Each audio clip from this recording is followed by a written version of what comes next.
1630 নম্বর হাদিস, মিশকাতুল মাসাবিহা, লম্বা একটি হাদিস।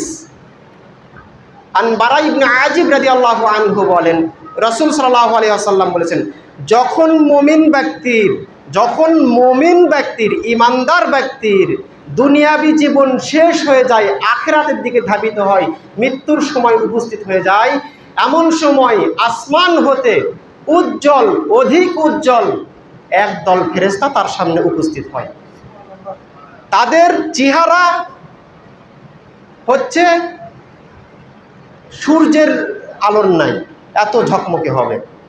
এই ফেরেশতাদের সাথে থাকবে জান্নাতি রেশমি কাফনের পোশাক এবং জান্নাতি সুগন্ধি। এবার এই ফেরেশতারা এই যে মৃত ব্যক্তি যার জান কবজ করতে এসেছে, এই ব্যক্তির দূর সীমানায় বসে থাকবে, দূর দৃষ্টি সীমানায় বসে থাকবে, একটু দূরে অবস্থান করবে। এমন সময় মালাকুল মাউত তার সামনে আসবে, তার মাথার সামনে বসবে।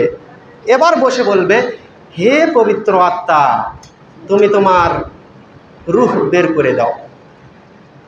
পবিত্র আত্মা, তুমি তোমার রূহ বের করে দাও। আল্লাহ তাআলার মাগফিরাত এবং তার সন্তুষ্টির দিকে তুমি তোমার রূহ তাড়াতাড়ি বের করে দাও।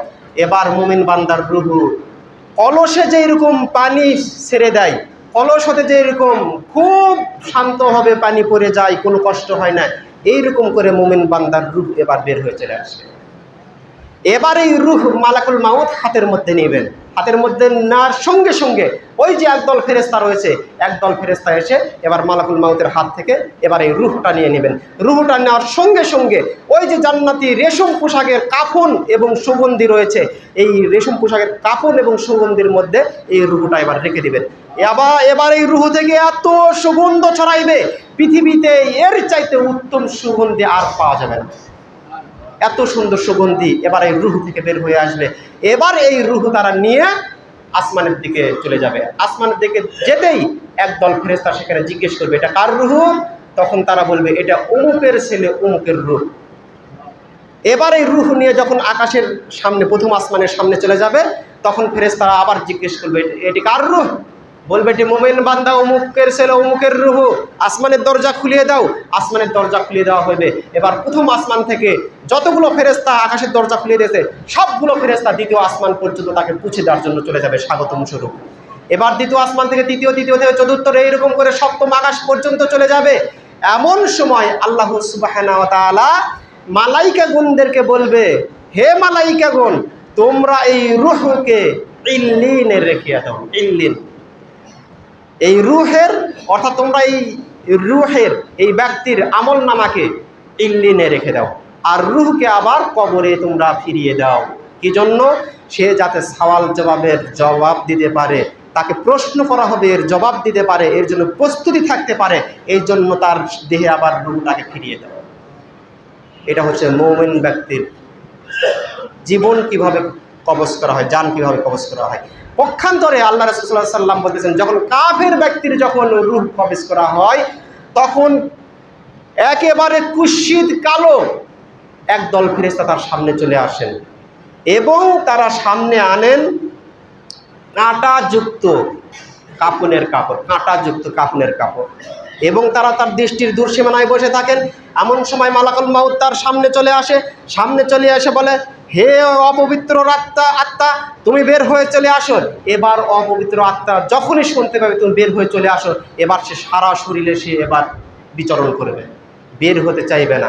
আল্লাহ রাসূল বলতেছেন, একটি লোহার জ্বলন্ত অঙ্গারকে যেরকম পশমের মধ্যে রাখলে যেরকম টেনে বের করা কষ্টকর হয়, এইরকম কষ্টকর হবে তার রূহকে বের করা। মালাকুল মাউত টেনে হিঁচড়ে তার রূহটাকে বের করবে। ওই সময় মনে করেন একটি রড তেতিয়ে ফেলিয়েছেন, আগুনে পুড়িয়েছেন, লাল টকটকে হয়েছে। এবার এই লাল টকটকে এই রডকে, আগুনযুক্ত রডকে যদি এবার একটা কম্বলের মধ্যে যদি পিছিয়ে যদি টান দেন, আসতে চাইবে? পশমে আরো তাকে টেনে ধরবে।